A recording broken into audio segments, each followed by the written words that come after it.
Baik, tadi kita lanjutkan untuk pengisian data tutor-tutor UT semester 2023 tahun 2024 atau semester ganjil ini. Artinya memang dibutuhkan di semester ganjil ini. Kalau misalkan Bapak dan Ibu lolos, maka akan tentu diberikan kelas ya. Saat ini memang informasinya itu setiap tutor itu akan diberikan kelas maksimal 4 dan mungkin bisa 1 ataupun 2, itu tergantung mata kuliah yang diampu atau uh, biasanya dibagi-bagi ya supaya juga tidak begitu berat kepada tutor di dalam memberikan tanggapan atau menyiapkan materi penilaian kepada mahasiswa-mahasiswanya. Kemudian pengisian data pribadi, nama lengkap itu tanpa gelar, kemudian nama singkat misalkan kalau nama Anda Juventus Magdalena, ya misalkan Anda singkat dengan Juventus. Kemudian gelar depan dan gelar belakang. Kalau misalkan Anda Magister Manajemen, di sini Anda ketik MM, dan kalau tidak ada gelar belakang maka kosongin ya. Ini biasanya kalau gelar belakang ini seperti doktor ya atau doktoral ya. Dan kalau tidak ada dikosongin. Kemudian nomor KTP-nya, kemudian NIP-nya ya.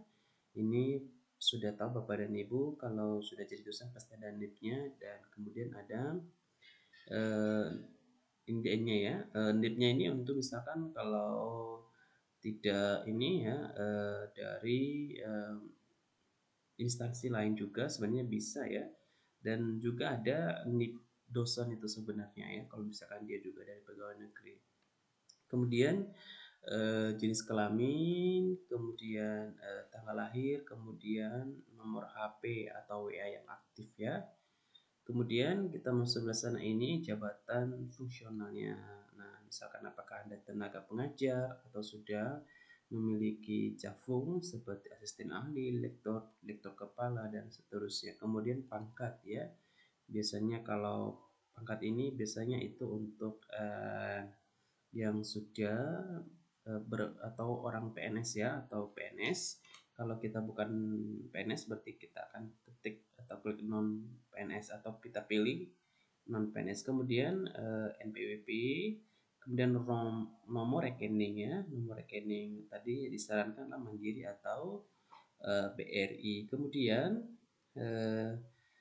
nama rekening ya, sesuai tadi namanya. Kalau misalkan Juventus Magdalena, kemudian nama banknya apa, Bank Rakyat Indonesia kalau BRI, kemudian email aktif. Kemudian kita geser ke bawah, data alamat domisili, kemudian provinsi, kabupaten, kecamatan, dan kode pos. Dan ini pengalaman adalah alamat domisili ini penting. Kalau misalkan Bapak dan Ibu nantinya diterima menjadi tutor, maka akan dikirim buku ya, buku sesuai dengan mata kuliah atau kelas yang dibebankan kepada Bapak dan Ibu. Jadi UT itu mengirim buku ke kita. Kemudian kecamatan, kode pos. Kemudian adalah data formasi pilihan, formasi fakultas pilihan ya, misalkan apakah itu fakultas keguruan dan ilmu pendidikan atau ekonomi atau pasca sarjana ya.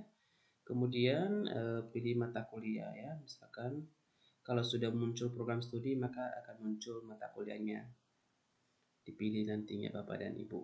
Kemudian data pendidikan, background pendidikan Bapak dan Ibu ya.